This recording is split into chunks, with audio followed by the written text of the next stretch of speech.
محاسبة النفس بين فترات متقاربة.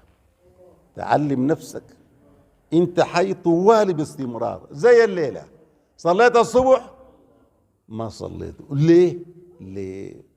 لأنه لو بتحاسب نفسك باستمرار بتصلح بعد ده عيوبك بإذنه تعالى، تموت على خير. لكن انت سادر في معاصيك ما بتحاسب نفسك لن تنعم بسلامة القلب. الدليل الآية 16 من سورة الحديد: ألم يأن للذين آمنوا، أي للذين أفردوه بالعبادة ووحدوه، أن تخشع قلوبهم لذكر الله وما نزل من الحق.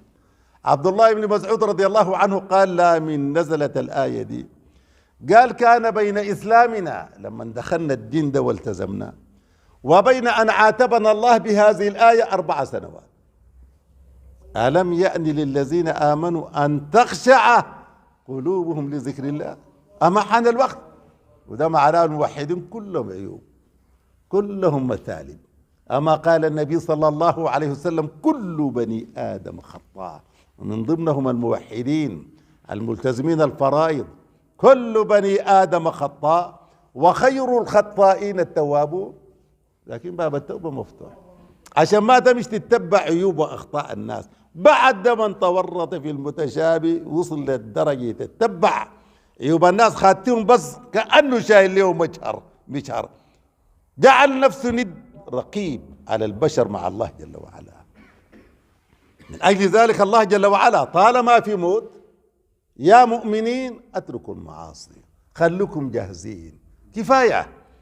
ألم يعني للذين آمنوا أن تخشع قلوبهم لذكر الله وما نزل من الحق ولا يكونوا كالذين أوتوا الكتاب من قبل، أي اليهود، فطال عليهم الأمد، أي الزمن، فقست قلوبهم وكثير منهم فاسقون. اليهود كانوا علماء، كانوا أفضل البشر على ظهر الأرض، معاهم رسول مرسل أمامهم من أولي العزم من الرسل، سدروا في المعاصي وما بحاسبوا نفسهم.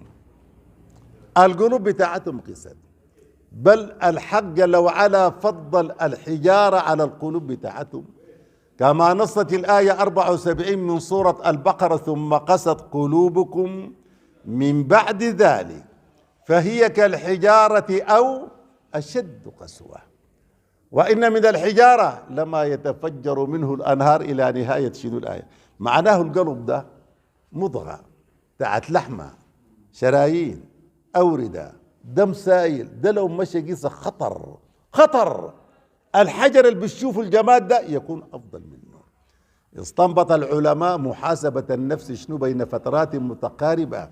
أنا مثلا امبارح لا صليت عشاء لا مغرب، ليه يا أخي؟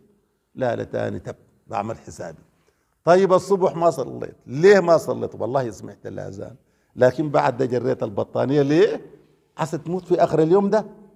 حديث موجود في السنة: من صلى الصبح في جماعة فهو في ذمة الله. فمحاسبة النفس بتغيب.